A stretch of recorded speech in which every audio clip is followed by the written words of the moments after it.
دنیا بھی برباد کر رہے ہو، آخرت بھی برباد کر رہے ہو، ضمانت ہونے پر تشکر منا رہے ہو، پر کس کے لیے ضمانت ہوئی، کس کے لیے پکڑے گئے؟ اسلام کی خدمت کی آپ نے، چوروں پہروں ڈاکوں کے لیے تم گئے ہو، وہاں پکڑے گئے۔ یہ کیا سسٹم ہے؟ میں کسی ایک جماعت کے خلاف بات نہیں کر رہا، سارے ہی ایسے ہیں، جو جس کے لیے بھی ایسا کرتا ہے غلط کر رہا ہے۔ کرپشن کی کتنے کیس سامنے ہے، اس کے اگلے دن وزیر اعلیٰ انہوں نے بلایا ہے، اس سے بھی سوال پوچھے گئے، کوئی جواب نہیں دے پایا، ایک جواب تک نہیں دے پایا۔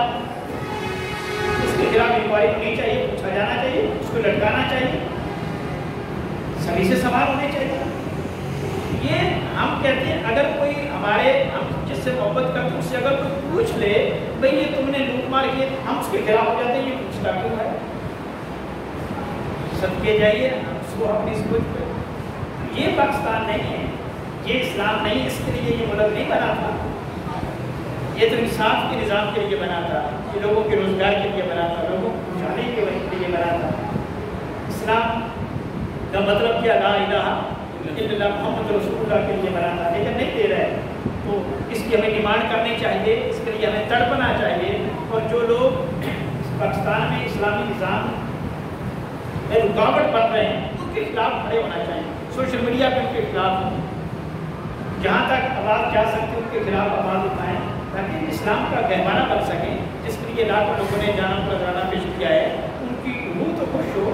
اور یہ سارا کچھ دیکھ کر وہ کیا کہتے ہوں گے کہ کیا اس لیے تقدیر نے چنوائے تھے دل کے کہ بن جائے نشیمن تو کوئی آگ لگا دی، تو وہی بنا تھا سب کچھ۔ وہ ایک بزرگ سے میں نے سنا، وہ کہتے ہیں ایک بھائی تھی، وہ پاکستان جب بن رہا تھا اس نے وہ سارا معاملہ دیکھا، اس کو جوان تھی، تو بعد میں اس نے کسی سے کہا، اب انڈیا میں ہے پاکستانی ملا، تو اس نے کہا کہ تمہیں پاکستان کی قدر نہیں ہے، کہ ہم سے پوچھو کہ پاکستان کس لیے بنا تھا اور کتنے مشکلوں سے بنا تھا۔ اس نے کہا ہمارا پاکستان پر اتنا عقیدہ ہے، اس نے کہا کہ میرے بچے جب بیمار ہوتے ہیں تو میں پاکستان کا نام لے کر وہ کاغذ پانی میں بھگو کر بچوں کو پلا دیتی ہوں، میرے بچے سے کیا ہو جاتا ہے۔ یہ پاکستان کی ہے، کیونکہ اسلام کے لیے بنانا، اسلام کے لیے جو چیز بنی ہو تو اس کو جو اس کو کہہ کر کیا جائے تو اللہ جواب دے دیتا ہے۔ واقعہ ہم نے قدر اس پاکستان کے لیے دعا ہے اللہ جل مجدہ عمل کی توفیق عطا فرمائے۔